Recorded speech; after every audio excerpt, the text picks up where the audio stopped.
Okay, Jessica, thank you so much for this written rationale. Makes great sense. And I really appreciate it when students leave a nice written, detailed rationale with their work they submit, describing the work, because it really helps me to understand where you're at in the learning process. So this is really super valuable information. Let's go ahead and jump right over here. The weirdest thing just happened. I just spent 4 or 5 minutes critiquing the work, created a video, and my software crashed and I lost it. so here we are. I'll recreate everything I said. Okay, so the banner, the first thing is obviously there's a very high degree of cohesion between the web banner and the magazine ad. So that's fantastic. Let's jump right over to the banner.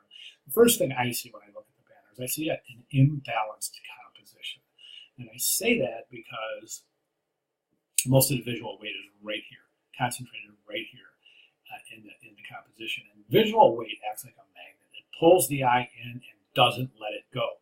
So a viewer could get stuck over here, look here, look at this, look at this, look over here, look at this again, and completely skip over the animated text. And we don't want that, obviously. So we're going to redistribute some of the weight of this assignment. So what I would recommend is this: if you can crop the image to bring the couple closer to this edge, then the redistribution would be very easy.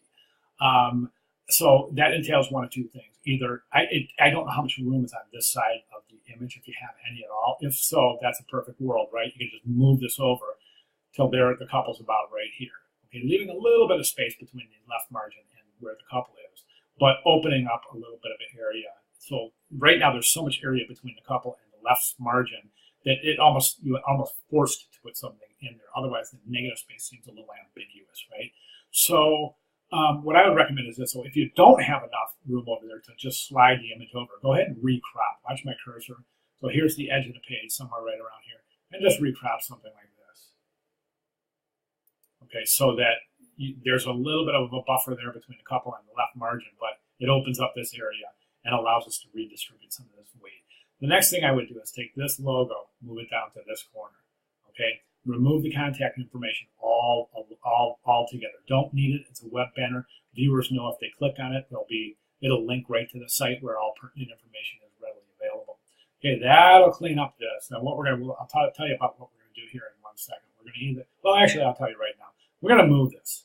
Okay, we're going to move this out of that corner. In the headline, you can put it right above the Valentine's type. So I don't think there's room to do that here, but we certainly can place it either next to or maybe right here, somewhere in that opening typographic composition.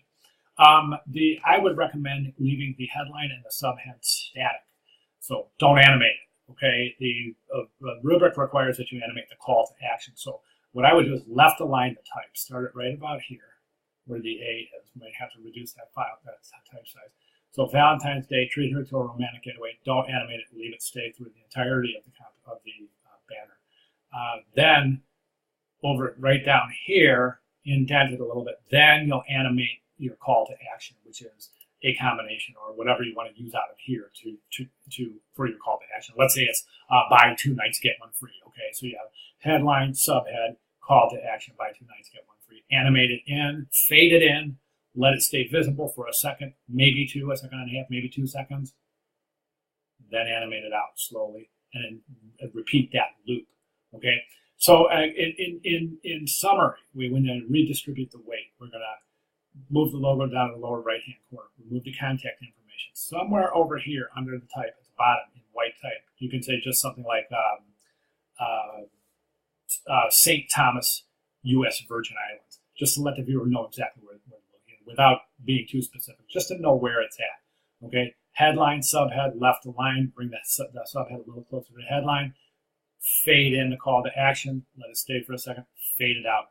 This purple heart, I think you can place either on the left-hand side or the right-hand side, depending on how somewhere right through here, just to make this tie between Valentine's Day and Amethyst Bay. So I think that's going to improve the page mechanics. I think it's going to successfully redistribute the weight in the composition, and I think you're going to like the results. I think it'll be portfolio ready.